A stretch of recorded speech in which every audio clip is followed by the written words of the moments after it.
بسم اللہ الرحمن الرحیم۔ نفیس انفارمیٹیو میں آپ لوگوں کو خوش آمدید کہتا ہوں۔ مجھے یقین ہے کہ آپ لوگوں نے ہمارے چینل کو سبسکرائب کر لیا ہوگا، نہیں کیا تو ضرور کر لیں۔ جیسا کہ آج کل سوشل میڈیا پہ شور ہے کہ لوگوں کو تاخیر سے روزہ کھولنے کی ترغیب دلائی جا رہی ہے، اور ہمارے درمیان ایک فرقہ ہے جو کہ کم سے کم مغرب کی اذان کے بعد یعنی سورج غروب ہونے کے بعد 10 سے 12 منٹ تاخیر سے روزہ کھول رہا ہوتا ہے، اور اس کی خواہش ہے کہ دنیا کے سارے سنی حضرات بھی ان کے ساتھ ہو جائیں اور گمراہی کے راستے پر چل نکلیں۔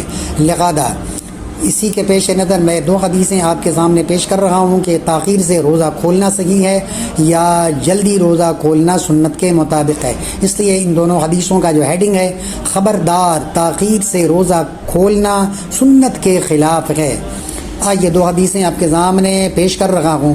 صحیح مسلم حدیث نمبر 2556 میں ہے کہ حضرت مسروق اور ایک صحابی حضرت عائشہ صدیقہ رضی اللہ تعالی عنہ کی خدمت میں حاضر ہوئے اور کہا کہ ام المومنین محمد صلی اللہ علیہ وآلہ وسلم کے صحابہ میں سے 2 آدمی ہیں، ان میں سے ایک بہت جلد افطار کرتا ہے اور جلدی نماز پڑھتا ہے، اور دوسرا تاخیر سے افطار کرتا ہے اور تاخیر سے نماز پڑھتا ہے۔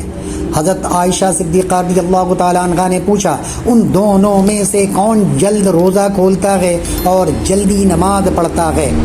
صحابہ نے جواب دیا، عبداللہ یعنی ابن مسعود رضی اللہ عنہما۔ یہ سن کر عائشہ صدیقہ رضی اللہ تعالی عنہ نے فرمایا کہ رسول اللہ صلی اللہ علیہ وآلہ وسلم اسی طرح کیا کرتے تھے، یعنی جلدی افطار کرتے اور جلدی نماز پڑھتے تھے۔ جبکہ صحیح مسلم حدیث نمبر 2554 میں ہے کہ رسول اللہ صلی اللہ علیہ وآلہ وسلم نے فرمایا، لوگ اس وقت تک بھلائی سے رہیں گے جب تک وہ افطار کرنے میں جلدی کریں گے۔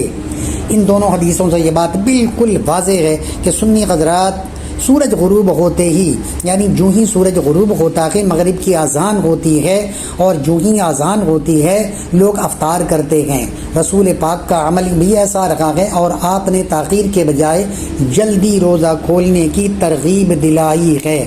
اس لیے ہمیں چاہیے کہ ان دونوں حدیثوں کو دوسروں تک شیئر کریں تاکہ لوگوں کو تک صحیح معلومات پہنچے اور لوگ گمراہ ہونے سے محفوظ و مامون رہیں اور اپنا روزہ خراب کرنے سے بچ جائیں، کیونکہ تاخیر سے روزہ کھولنا یہود و نصارہ کا طریقہ ہے، نہ کہ مسلمانوں کا۔ وما علینا الا البلاغ۔